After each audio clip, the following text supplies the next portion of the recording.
Alright, we got these three pieces welded up. You see, ground down. Again, this tool right here, freaking priceless. I don't see how I lived without it so long. Get right down in there, grind these, make them pretty. Pretty nice. I would suggest these only came with 80 grit, 100 and 120 grit belts. For doing some of these welds like that, I would suggest getting some 36 grit belts and then some 80 to rest up your 36 grit, or 40, whatever you like. But yeah, there you go. So what I got going on now is I've got a little bit of epoxy inducing. I'm going to do the syringe deal back here because once I cover this up, I won't be able to get to it, and I'll run that epoxy down in, try to get it in behind here. And then I'm going to take a acid brush and paint over these areas here. I'm not going to try to come back up and spray this before I put this other panel back on. That would just be stupid. So stuff's going to cover perfect. So yeah, I'll bring you back when I start painting. Alright, this part's been cleaned. I Scotch-Brited, did all kinds of stuff to get everything cleaned up and everything for the epoxy. So you see I've got a 3cc syringe here. It's an 18 gauge. I bought this from a veterinarian deal online, so you can buy these. Just get on eBay and you can buy these. And so I'm going to suck this up. This is reduced epoxy. I'm going to suck this up into this syringe. Make sure I got it mixed up good.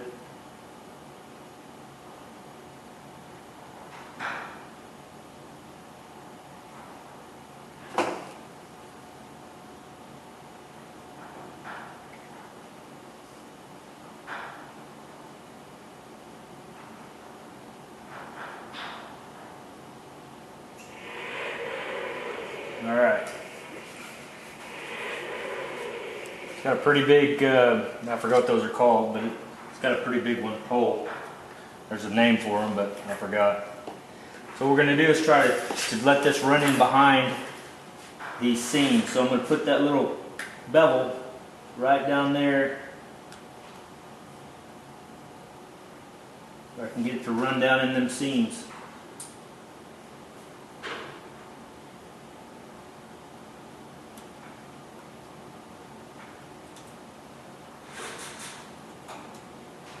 You might say, well, that's a freaking lot of overkill. Depends on how you look at it. What's the first place to rust? In between seams. So, to me, not really overkill, but it's actually pretty important in my opinion.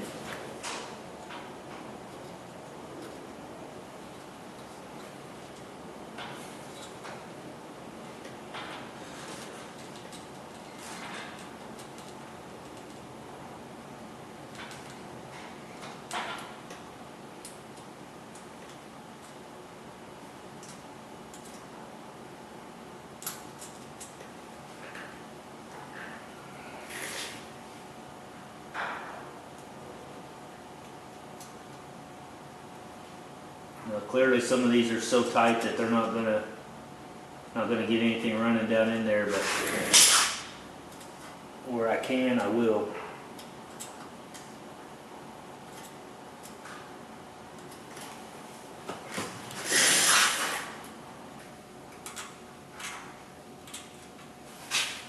I'll just take the brush and kind of go ahead and clean it back up a little bit.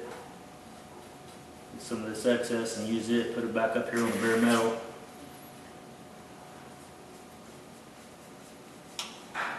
Make sure I cover any bare spots.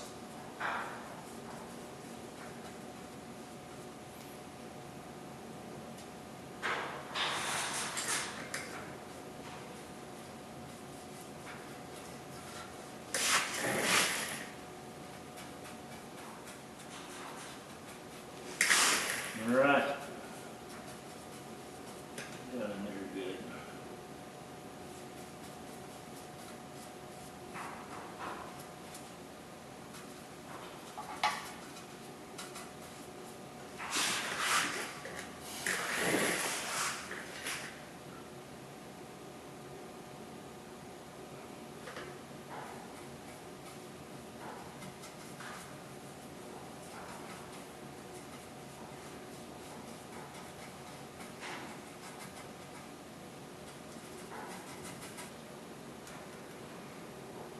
seem to want to run on top a lot, but there's some going down in there. I can see it.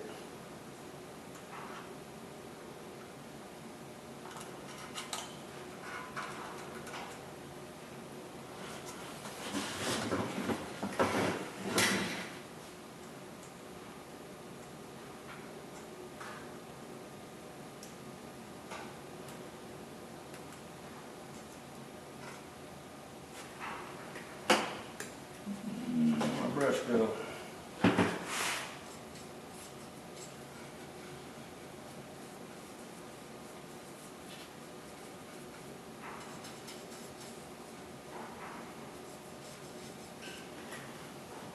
All right. Got a little bit full in here and there, but it'll dry. Fine. That's pretty thick. That's thicker than if I would have sprayed it on. So it'll take a while for that to cure out good, but yeah, that should do it. That looks like it got in there pretty good. Went all around it, up even in the back sides, kind of went around it completely. So.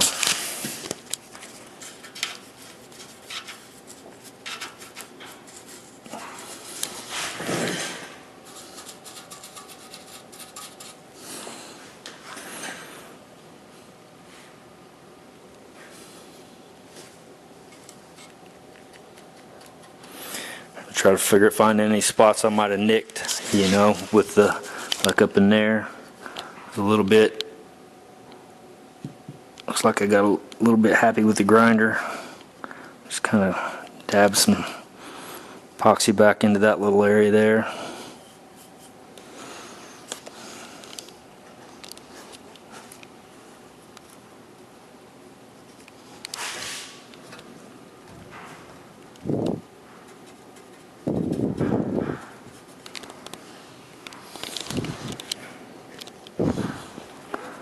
I think she's looking pretty good. I think we're going to have to live with that one.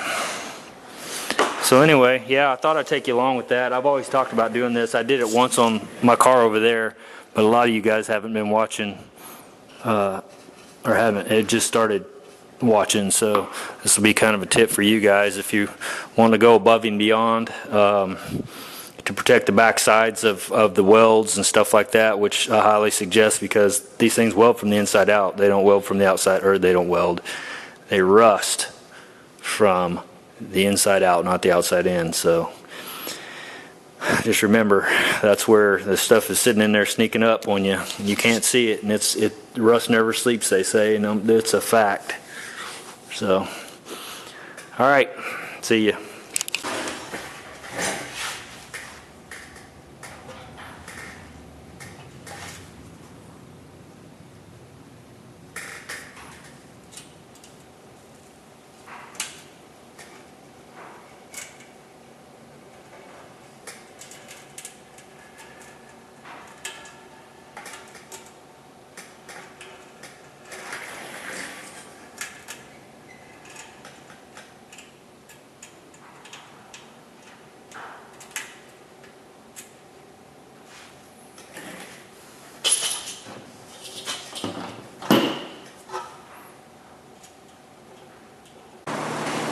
Alright, this is pretty much done. It's all welded together. I've sealed it up pretty much everywhere. I've run the seams, so I run the stuff down in there. It's all dried up. Everything looks good. This one here is done in here. You remember we did those.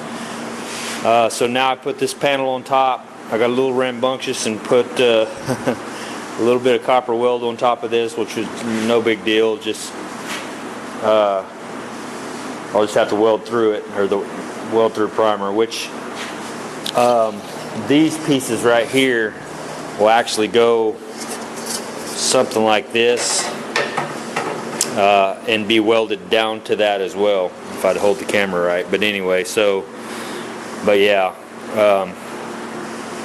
basically I'll just weld through that and then spray some more weld through primer down, put some on this and that. When that happens, when that day comes, this will be later on down the road. He's got some things he's got to do to the truck I forgot exactly what he was saying, but something has to fit in here or whatever before he can actually get that welded down to it. So anyway, we're going to weld this, and we're going to go back and re-epoxy the outside, and I'll run the stuff down in these seams, and this will be done. Then we'll start on these. All these have to be done is sprayed. So I'll mask off what's going to be welded through, and we'll spray the rest with the gray epoxy, and then that will be it.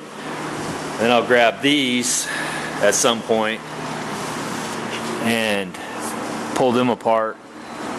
Hopefully get a good day for blasting, and blast the inside of those, get all the EDP off, and then I'm going to put 3 good coats of epoxy on the insides of these, and again tape that and the lower pinch welds off to where I can put my weld through down on that, and then I'll come back and do my epoxy into the seams when it's all said and done.